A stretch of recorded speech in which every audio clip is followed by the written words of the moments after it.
Rachel stood in the kitchen, nervously drumming her fingers on the countertop as the sound of Seb's spoon clinking against his coffee mug filled the silence. She had been mulling over how to bring up the topic all day, mentally rehearsing different ways to frame her request. They had been married for 5 years, and in that time, she'd come to understand Seb's habits and moods. While she believed he would agree without much hesitation, a tiny knot of anxiety in her chest made her feel cautious. Taking a deep breath, she glanced at Seb, who was casually scrolling through his phone while sipping his coffee. It was moments like this that reminded her why she had married him. Seb was steady, reliable, and kind. His soft brown eyes always carried a warmth that made her feel safe, and his laid-back demeanor was the perfect counterbalance to her sometimes restless energy. She trusted him completely, and she believed he felt the same about her. Even so, this was a new kind of request, and she wasn't sure how it would land. So, she began, keeping her tone as light and casual as possible. Some of the girls from work are planning a little get-together tonight. Nothing big. Just us hanging out, chatting, and maybe some wine. Seb didn't look up immediately, but his fingers paused over the phone screen. Yeah? What kind of get-together? His voice was calm, almost absent-minded, but there was a subtle note of curiosity in his question. Rachel hesitated, her heart skipping a beat. She wanted to frame it just right, to avoid giving Seb any reason to worry or overthink. It's a girls-only party, she explained, adding a quick laugh to lighten the moment. No guys, no plus ones, just us women. You know, a chance to unwind. Seb set his phone down and looked at her with a mildly amused expression. Girls only, huh? Sounds harmless. What's the occasion? Rachel shrugged and waved a hand dismissively. Honestly, I don't think there's one. Maybe just because it's been a while since we all hung out like this. Lisa's hosting it at her place, and she thought it'd be nice to keep it low-key. Seb leaned back in his chair, his eyes searching hers. And you want to go? Yes, she said immediately, a little too quickly. Catching herself, she softened her tone and smiled. I think it'll be fun. We haven't done anything like this in ages, and I've been so busy with work lately. I just thought it might be a good chance to catch up with everyone. He nodded slowly, his expression thoughtful but far from suspicious. Rachel watched him carefully, unsure if she needed to say more to convince him or if he'd already made up his mind. She couldn't tell what he was thinking, and the pause stretched just long enough to make her heart race. Well, I don't see why not, Seb said at last, giving her a small smile. You should go and have a good time. Rachel felt the tension in her shoulders melt away. She hadn't realized just how much she'd been holding her breath, waiting for his answer. Her lips parted in a relieved grin, and she moved closer to him, leaning against the counter. Thank you, she said sincerely. You're the best. Seb chuckled, shaking his head. They try. What time does it start? Around 8, Rachel replied. Lisa's place is just across town, so I won't be far. I'll probably be back by midnight. You don't need to rush, Seb said, standing and taking his empty mug to the sink. You deserve a night to relax. I'll hold down the fort here. Rachel beamed at him, touched by his easygoing support. I really appreciate it. I know we don't usually do separate nights out, but it's nice to know you trust me. Of course I trust you, Seb said without hesitation, turning to face her. It's not like you're going out clubbing or anything. A girl's night sounds pretty tame. She nodded, her smile unwavering, but deep down, a tiny flicker of unease stirred within her. His trust was absolute, and while she had given him no reason to doubt her in the past, the weight of his faith in her felt heavy in that moment. She brushed the thought aside quickly, determined not to let her nerves show. As Seb went to the living room to watch TV, Rachel hurried upstairs to start getting ready. She stood in front of the mirror, carefully selecting an outfit that struck the right balance between casual and stylish. Her fingers lingered on her jewelry box, debating whether to wear the necklace Seb had given her for their anniversary. Eventually, she decided against it, feeling like it would be too sentimental for the night's vibe. The clock ticked closer to 8 as she applied her makeup, keeping it subtle but polished. Every few minutes, she glanced at her phone, checking for updates from Lisa or the other women about the evening's plans. Finally, when she was satisfied with her reflection, she grabbed her purse and headed downstairs. Seb looked up from the couch as she descended the stairs, his expression neutral but warm. "You look nice," he said simply. "Thanks," Rachel replied, feeling a slight blush creep up her neck. "I won't be late, I promise." "No rush," he said again, waving her off. "Just enjoy yourself." Rachel stepped closer and gave him a quick kiss on the cheek before heading to the door. "I'll text you when I'm on my way back," she said, her voice cheerful but tinged with a hint of nervousness. "Sure thing," Seb replied, returning his attention to the TV. As the door closed behind her, Seb sat back and let out a small sigh. He trusted Rachel, there was no question about that. But a faint, nagging feeling lingered in the back of his mind. It wasn't suspicion or jealousy, just a quiet sense of something being slightly off. He shook his head, dismissing the thought as paranoia. Rachel deserved her night out, and he wasn't going to let his overthinking ruin it for her. Meanwhile, as Rachel drove to Lisa's house, she gripped the steering wheel tightly, her mind buzzing with a mix of excitement and apprehension. She kept reminding herself that she had nothing to feel guilty about, yet the weight of Seb's trust and the simplicity of his approval made her stomach churn. When she finally arrived at Lisa's house and saw the warm glow of lights spilling from the windows, she took a deep breath and forced herself to relax. This was supposed to be a night of fun and freedom, a chance to let go of the daily grind and reconnect with her friends. Whatever lingering doubts or hesitations she felt needed to stay locked away, buried deep where they couldn't touch her tonight. Seb, meanwhile, settled into the quiet of the house, unaware of the storm of thoughts swirling in Rachel's mind as she stepped into the party. The sound of the door unlocking jolted Seb awake. He had fallen asleep on the couch, the TV still on, its glow casting long shadows across the room. The clock on the wall read 2:47 a.m. Much later than the midnight Rachel had promised. Groggy but alert, Seb sat up, rubbing his eyes as the door creaked open. Rachel stumbled in, the click of her heels on the hardwood floor uneven and erratic. She clung to the doorframe for balance, her face flushed and hair disheveled. The unmistakable scent of alcohol wafted into the room, sharp and sour. Seb frowned, concern flickering in his chest as he rose to his feet. "Rachel?" he called softly, stepping toward her. She looked up at him, her eyes glassy and unfocused. A lopsided smile spread across her face, but it carried none of her usual warmth. "Hey, Seb," she slurred, dragging the words out as she swayed on her feet. "You're still awake?" "Barely," he said, his tone steady but tinged with unease. He reached out to steady her as she nearly tripped over the rug. "You're late. What happened?" Rachel waved a hand dismissively, nearly hitting him in the chest. "Oh, time just got away from me. The girls and I were having so much fun. Lisa kept pouring these amazing cocktails, and well, you know how it goes." She giggled, though it came out more like a hiccup. Seb caught her before she toppled over completely, sliding an arm around her waist to support her. "You're a mess," he muttered not unkindly. "Come on, let's get you upstairs." "I'm fine," she protested weakly, though her body leaned heavily against his. "I can walk." "Sure you can," Seb replied dryly, guiding her toward the stairs. Her weight pressed into him, her legs unsteady with every step.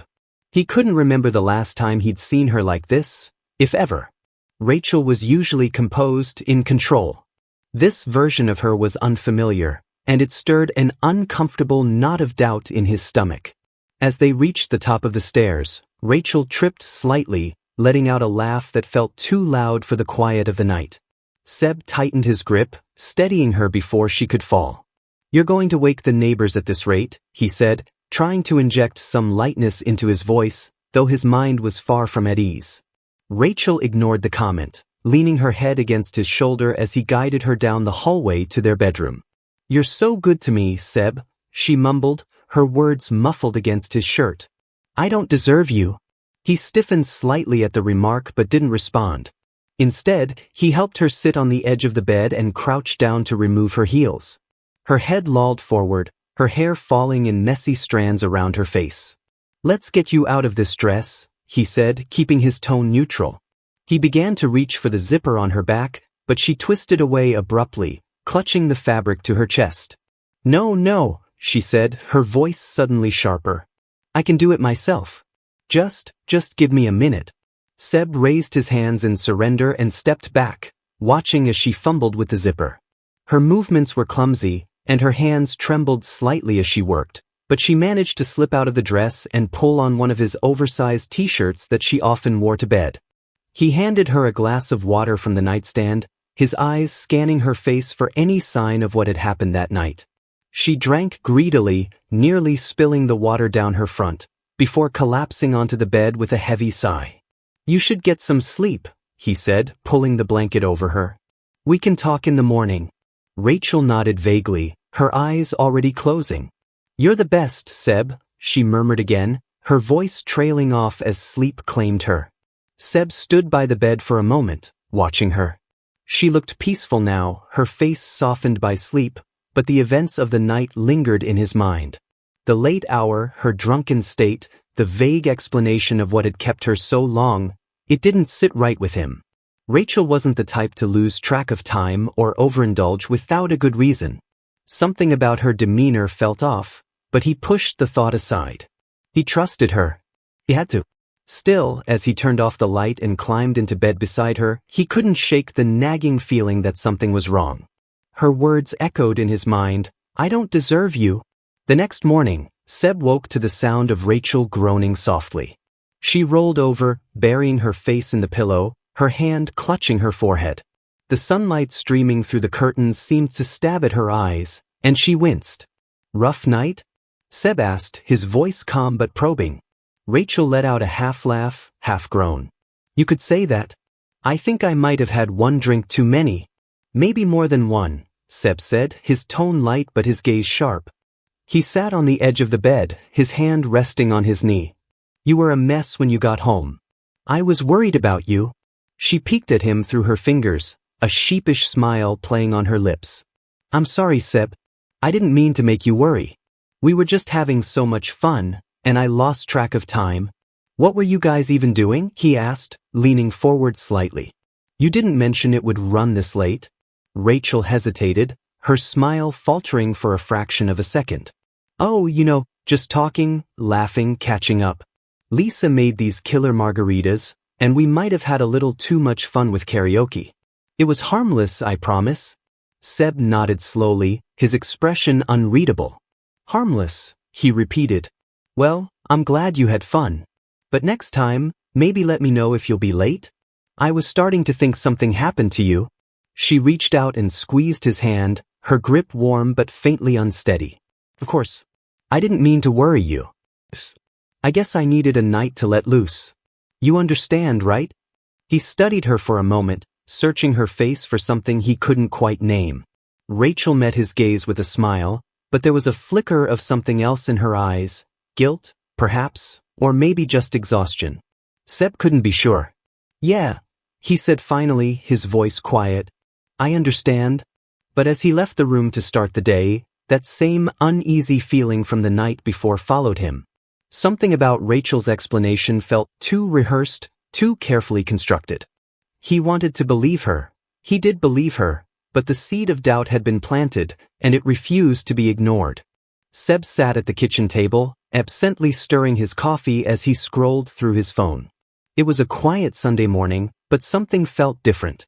Rachel was leaning against the counter, her phone clutched tightly in her hand.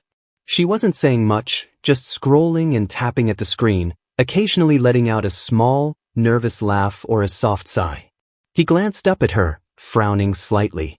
It wasn't like her to be so preoccupied, especially on a day like this. Sundays were usually their time to relax together, to unwind after a busy week. Yet today, she seemed distant, her attention fixed entirely on her phone. You're really glued to that thing this morning, Seb said casually, trying to keep his tone light. Rachel glanced up at him, startled, as if she had forgotten he was even there. Oh, sorry, she said quickly, locking the screen and setting the phone down on the counter. It's just some work stuff. Lisa and the girls are texting about a project? Seb raised an eyebrow, not entirely convinced. It was unusual for her to get work messages on a Sunday, especially this early. Work? On a Sunday? Rachel gave him a sheepish smile. Yeah, I know. Lisa's just a bit of a workaholic, and she wants to get a head start on a proposal we're working on. It's nothing major. He nodded, letting the matter drop for now. But as the morning went on, Seb couldn't help but notice that her phone seemed to dominate her attention. She kept it within arm's reach at all times, checking it frequently, her expression shifting between amusement and tension. Once, when a notification buzzed, she grabbed it so quickly that she nearly knocked over her coffee cup. "Everything okay?" Seb asked, watching her intently. Rachel nodded, too quickly. "Yeah, just Lisa again. She's being a bit overbearing." Her tone was light, but her body language told a different story. She was tense, her shoulders stiff, her movements slightly jittery. Seb didn't press the issue, but his curiosity and concern continued to grow. Later that afternoon, as Rachel was upstairs getting ready for a lunch date with some friends, Seb found himself in the kitchen, tidying up. Her phone was on the counter, screen down, and for a moment he considered picking it up. He immediately pushed the thought away, feeling a pang of guilt for even considering such an invasion of her privacy. They had always trusted each other, and he didn't want to jeopardize that. Still, the lingering unease from the previous night gnawed at him. Something was off, and he couldn't ignore it. When Rachel came downstairs, he was struck by her appearance. She had taken more time than usual to get ready, her makeup was flawlessly applied, and her outfit was more polished than what she typically wore for a casual lunch with friends. Her hair, too, was styled differently, loose waves framing her face in a way that seemed almost deliberate. "You look nice," Seb said, unable to keep the surprise out of his voice. Rachel hesitated for a fraction of a second before flashing him a bright smile. "Thanks. I just felt like dressing up a bit. It's been a while since I made an effort." Seb nodded slowly, but his mind was already racing. Rachel had always been naturally beautiful, but her sudden shift in appearance seemed out of character. Combined with her unusual behavior that morning, it only deepened the uneasy feeling in his chest.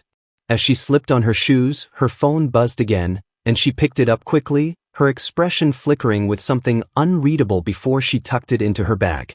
"I'll be back in a couple of hours," she said, leaning in to kiss his cheek. "Don't wait up for me." "Have fun," Seb said, his voice steady, though his thoughts were anything but.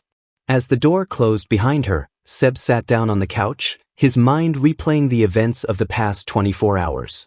Rachel's lateness last night, her drunken state, her strange attachment to her phone today. It all felt like pieces of a puzzle that didn't quite fit together. And then there was the comment she had made last night, "I don't deserve you." What had she meant by that? Hours later, when Rachel returned, Seb noticed yet another change. She seemed more guarded, her responses to his questions brief and vague. He tried to engage her in conversation, asking about her lunch and her friends, but her answers were surface level, devoid of her usual warmth and detail. "Are you feeling okay?" he asked finally, studying her closely. Rachel looked up from her phone, startled. "What? Yeah, I'm fine." "Why? You've just seemed a little distracted lately," Seb said carefully. "Is everything all right?" She smiled, but it didn't reach her eyes. "Of course. I've just been a bit stressed with work and everything. You know how it is." Seb nodded, though her explanation didn't fully satisfy him. As the days went on, her behavior only became more puzzling.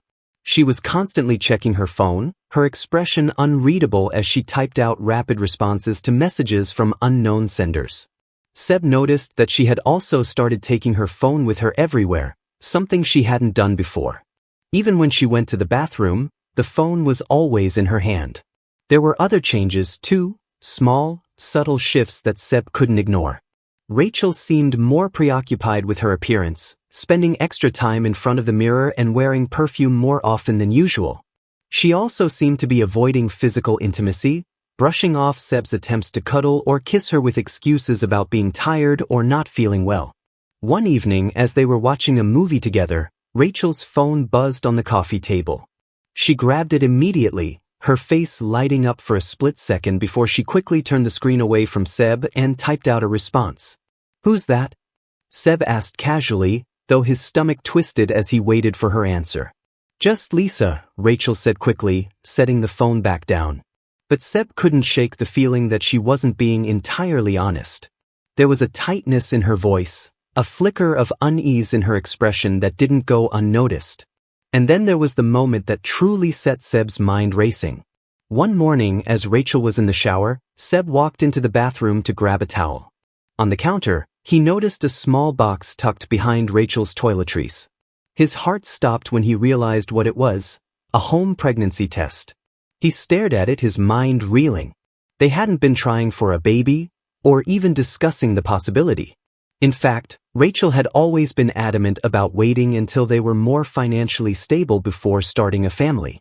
When Rachel emerged from the shower, Seb forced himself to act normal, but the question burned in his mind. Why would she have a pregnancy test? And why hadn't she told him about it? As the days passed, Seb's unease grew. He wanted to confront her, to ask her directly about the test and her strange behavior, but he held back, unsure of how to approach the subject without seeming accusatory. The trust they had built over 5 years of marriage now felt fragile, like a thread stretched too thin. And yet, Seb couldn't shake the feeling that the truth, whatever it was, would change everything. Seb's world felt like it was slowly crumbling around him. Over the past few weeks, Rachel's behavior had only added fuel to the fire of his suspicions. The unexplained messages, her unease, the newfound emphasis on her appearance, it all painted a picture he couldn't ignore. But the discovery of the pregnancy test had been the tipping point. She hadn't mentioned it, hadn't shared any news with him, and that silence spoke louder than words. One night as they sat at the dinner table, the weight of Seb's thoughts became unbearable. Rachel was picking at her food, her phone conspicuously absent from the table, a rare occurrence that only heightened his sense of unease. "We need to talk," Seb said, his voice steady but firm. Rachel glanced up, her expression wary. "About what?" Seb set his fork down, looking her directly in the eye. "About the test I found in the bathroom." Her face froze, the color draining from her cheeks. She opened her mouth to respond but faltered, her words caught in her throat. I was going to tell you," she stammered after a moment. I didn't know how." "How long have you known?" Seb asked, his tone calm but his gaze piercing. "A couple of weeks," Rachel admitted, her voice barely above a whisper. "I wanted to be sure before saying anything." "And are you sure?" Seb pressed. "Are you pregnant?" Rachel nodded slowly, her eyes glistening with tears. "Yes." Seb leaned back in his chair, crossing his arms over his chest. "And you didn't think I deserved to know right away? You didn't think I'd want to be part of this?" "I didn't know how to tell you," Rachel said, her voice trembling. "I didn't want to worry you until I was certain." Seb let out a bitter laugh, shaking his head. "Worry me? Rachel, I'm your husband. If there's something going on, I should be the first person you come to. Not your last resort." Rachel reached across the table, her hand trembling as she grasped his. "Seb, I swear I was going to tell you. I needed to process it myself first." Seb pulled his hand away, his mind racing. "Rachel," he said after a long pause, his voice low and deliberate. "I need to ask you something, and I need you to be honest with me." Rachel blinked, her tears threatening to spill over. "Of course," she said hesitantly. "Is there any chance," Seb began, his words slow and deliberate, "that this baby isn't mine?" Rachel's eyes widened in shock, and she recoiled as if he'd struck her. "What?" she gasped.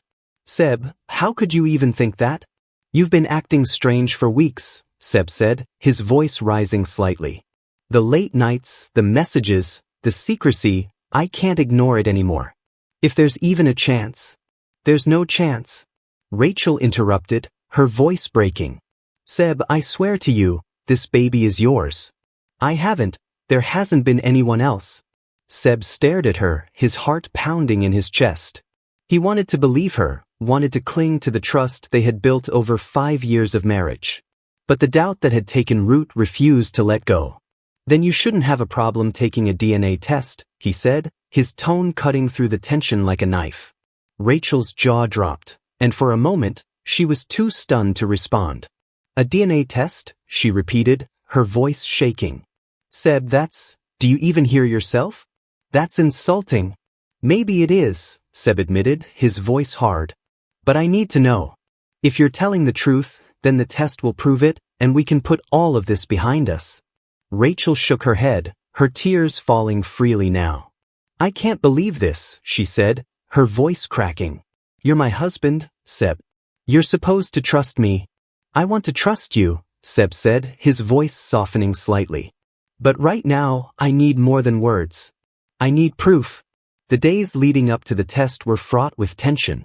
Rachel oscillated between pleading with Seb to drop the idea and cold silence, her anger simmering just beneath the surface. Seb, for his part, remained resolute. His mind was made up, and no amount of tears or arguments would change it. When the day of the test finally arrived, Rachel reluctantly accompanied him to the clinic. The atmosphere between them was icy, and neither spoke a word as the samples were collected. Seb felt a pang of guilt as he watched her wipe away silent tears, but the knot in his stomach reminded him why they were there. The wait for the results was agonizing. Seb found himself checking his phone constantly, hoping for the email that would either confirm or dispel his worst fears. Rachel, meanwhile, withdrew further, her usual warmth replaced by a cold, distant demeanor. When the results finally arrived, Seb sat alone in the living room, his hands trembling as he opened the email. His eyes scanned the text, and the words seemed to blur together for a moment before snapping into focus. Probability of paternity, 0%? The air left Seb's lungs as if he'd been punched in the gut. He read the line over and over, hoping he had misread it, but the words remained the same. The child wasn't his. For a long time, he sat there in stunned silence, his mind racing with questions he couldn't begin to answer. When he finally stood, his legs felt shaky beneath him, but his resolve was firm. He needed answers, and he needed them now. Rachel was in the kitchen when Seb confronted her, her back turned as she washed the dishes. She didn't hear him enter, didn't see the storm brewing in his eyes until he spoke. The test came back, Seb said, his voice cold and steady. Rachel froze, the plate in her hand slipping into the sink with a splash. Slowly, she turned to face him, her eyes wide with fear. Seb, it's not mine, he said, cutting her off. His voice was louder now, each word sharp and deliberate. The baby isn't mine, Rachel. So tell me, who is it? Who's the father? Rachel's lip quivered, and tears spilled down her cheeks. Seb, please. Don't you dare, Seb said, his voice trembling with rage. Don't you dare try to lie to me. After everything, after 5 years of marriage, you owe me the truth. Rachel collapsed into a chair, her sobs shaking her entire body. I didn't mean for this to happen, she choked out. I swear, Seb, it was a mistake. But who is he? Seb demanded, his voice rising. Who's the man you threw our marriage away for? Rachel buried her face in her hands, unable to meet his gaze. It was someone from work, she admitted finally, her voice muffled and broken. It happened once, just once. I was drunk, and it didn't mean anything. Seb let out a bitter laugh, the sound harsh and empty. It didn't mean anything, he repeated. You're pregnant with his child, Rachel. How could it not mean anything? Rachel looked up at him, her tear-streaked face filled with desperation. Seb, I'm so sorry. I love you. I never stopped loving you. Please, we can get through this. We can fix this. Seb stared at her, his heart a battlefield of anger, betrayal, and heartbreak. The woman he had trusted, the woman he had built his life with, had shattered everything with a single act. And now, she was asking him to forgive the unforgivable. I don't even know who you are anymore, Seb said, his voice hollow. But I know one thing, I can't do this. I can't live like this. And with that, he turned and walked away, leaving Rachel alone with her tears and the weight of what she had done. Seb sat in the bedroom he once shared with Rachel, his mind heavy with the truth he had uncovered. The DNA results still burned in his memory, and every detail of their 5 years together now felt tainted, twisted by her betrayal. His gaze fell on the framed photo on the dresser, a picture from their honeymoon. Rachel was smiling, carefree and radiant, her arm looped around his. How could that woman, his Rachel, be the same person who had ripped his world apart? The sound of footsteps broke his thoughts. Rachel appeared in the doorway, her face pale and streaked with tears. She looked like a ghost of herself, her usual composure shattered. Seb, she began softly, her voice trembling. Can we talk? Seb didn't respond immediately. He just stared at her, the weight of his disappointment etched into his features. When he finally spoke, his tone was cold. What's left to talk about, Rachel? Rachel stepped into the room, her hands wringing together anxiously. Everything, she pleaded. I need you to understand, it wasn't supposed to happen. I never meant to hurt you. Seb let out a bitter laugh, the sound sharp and humorless. You never meant to hurt me? You lied to me, Rachel. You slept with someone else, got pregnant, and then tried to pass the baby off as mine. How exactly was that not supposed to hurt me? Rachel flinched at his words, fresh tears spilling down her cheeks. I know what I did was wrong, she said, her voice breaking. I hate myself for it, Seb. I made a mistake, a horrible, unforgivable mistake. But it didn't mean anything. You're the one I love. Seb's eyes hardened, his anger simmering just beneath the surface. A mistake, he repeated. Is that what you call it? A mistake is forgetting an anniversary or saying something you don't mean in a fight. What you did was a choice, Rachel. A deliberate choice to betray me. Rachel sank onto the edge of the bed, her shoulders shaking as she sobbed. I was drunk, she whispered. I wasn't thinking straight. It was a moment of weakness, and I regret it every second of every day. Being drunk doesn't excuse what you did, Seb said, his voice growing louder. If it didn't mean anything, why didn't you tell me? Why lie and let me think the baby was mine? I didn't know how to tell you, Rachel admitted, her words spilling out in a desperate rush. I was scared, Seb. I was terrified of losing you, of losing everything we've built together. I thought if I could make it go away, we could go back to the way things were. Seb stood abruptly, the intensity of his emotions driving him to his feet. Go back to the way things were? He echoed, incredulous. Do you even hear yourself? You've destroyed any chance of that, Rachel. How can I ever trust you again? How can I look at you without wondering if you're lying to me? Rachel reached for him, her hands trembling. Please, Seb, she begged. I'll do anything to make this right. I'll go to counseling, I'll cut ties with everyone at work, I'll do whatever it takes. Just don't give up on us. Seb pulled away from her touch, his jaw clenched. You should have thought about that before you decided to cheat, he said, his voice icy. You can't just snap your fingers and undo the damage you've done. Rachel sobbed harder, her desperation palpable. I love you, she cried. I've always loved you. Please, Seb, don't let one mistake ruin everything we've built. We can get through this, I know we can. Seb shook his head, his heart aching even as his anger surged. You keep calling it a mistake, he said, his tone harsh. But it wasn't just one mistake, was it? It was the lies, the deceit, the manipulation. You looked me in the eye every day and pretended everything was fine while you carried another man's child. That's not love, Rachel. That's betrayal. Rachel dropped to her knees in front of him, her hands clasped together as she sobbed. I'll do anything, she pleaded. Anything, Seb. Just tell me what to do. I can't lose you. I can't. Seb stared down at her, his heart a tangle of rage, hurt, and exhaustion. Part of him wanted to believe her, to cling to the hope that they could somehow salvage their relationship. But the pain in his chest was a constant reminder of the truth. He couldn't ignore it, couldn't pretend that things could ever go back to the way they were. I don't know if I can forgive you, Seb said finally, his voice hollow. Every time I look at you, I see the lies, the betrayal. How am I supposed to move past that? Rachel looked up at him, her tear-streaked face filled with desperation. Because we love each other, she said, her voice trembling. Because we've been through so much together. Please, Seb, don't throw that away. Seb turned away from her, unable to bear the sight of her anguish. You're the one who threw it away, he said quietly. Not me. Rachel's sobs filled the room as Seb walked out, his chest tight with a mix of emotions he couldn't fully process. He went downstairs, seeking the solace of the quiet living room, but even there, the memories of their life together haunted him. The photo albums on the shelves, the small trinkets they had collected over the years, all of it felt like a mockery now. He sank onto the couch, his head in his hands. Rachel's words echoed in his mind, but they couldn't drown out the pain of her actions. He had loved her deeply, trusted her implicitly, and she had shattered that trust in the most devastating way possible. As the hours passed, Seb sat in silence, grappling with the enormity of what had happened.